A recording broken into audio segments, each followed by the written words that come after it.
Bonsoir, bienvenue dans l'émission du sport sur ma TV en Beaujolais, la 23e journée du championnat de France de CFA avec la réception de l'équipe de Grenoble Foot 38. Les premières infos importantes après ce match au bout de 90 minutes avec ce 0-0 à domicile important.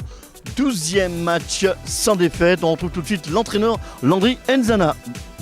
Satisfait du résultat, même si je dis parfois et très souvent qu'il est important de gagner à domicile. Mais voilà, on est tombé contre une équipe de Grenoble qui est deuxième, qui avait l'obligation de gagner. Et mes joueurs ont été encore une fois exemplaires dans l'état d'esprit et dans la solidarité sur le terrain. Ils n'ont pas été avares d'efforts et c'est très bien pour la suite. Comme tu l'as dit, 12e match sans défaite. Donc la série continue. La défense a tenu choc, a répondu présent. C'était important face à cette belle attaque de Grenoble.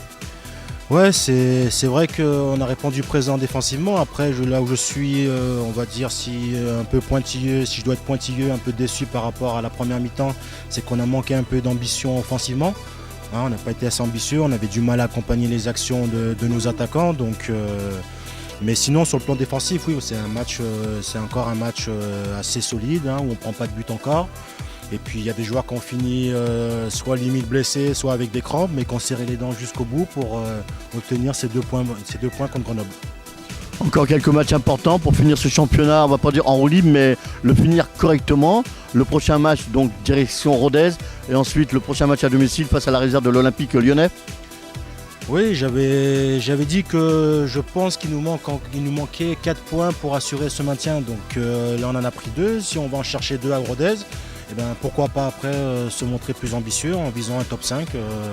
Je pense que c'est pas être prétentieux et c'est pas se prendre pour des autres parce que les garçons ont fait beaucoup d'efforts depuis novembre, que ce soit en entraînement ou en match. Ce serait une belle récompense pour eux de viser et d'atteindre ce top 5.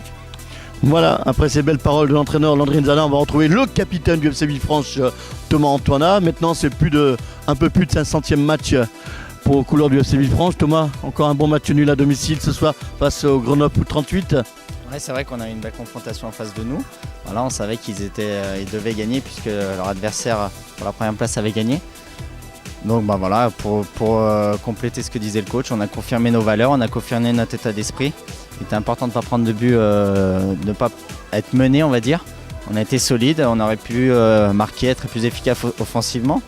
Après voilà, c'est très positif dans l'état d'esprit et puis dans le contenu du match. Thomas, depuis mi-novembre, le Football Club de Villefranche, votre équipe, votre groupe n'a pas perdu de match. Oui, je pense que c'est à noter, à souligner même, parce qu'en regardant un peu les 4 groupes de CFA, seul Belfort, il me semble, a autant de 12 matchs, voire 13, puisqu'ils ont gagné aujourd'hui apparemment. Je pense que c'est pas à négliger, puisqu'en CFA, le plus dur, c'est vraiment d'être régulier.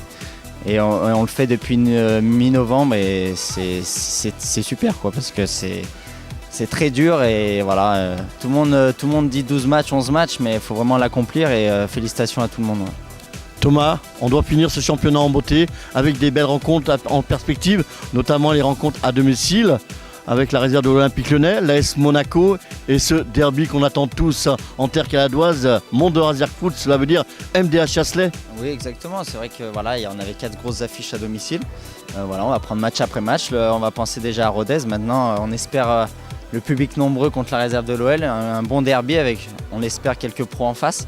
Et puis voilà, Chasselet, on aura le temps d'y penser. Et puis Monaco pour finir à domicile, mais prenons match après match et on a un bon match à Rodez aussi, prendre des points encore. Voilà donc les prochains rendez-vous la semaine prochaine du côté de Rodez dans l'Aveyron.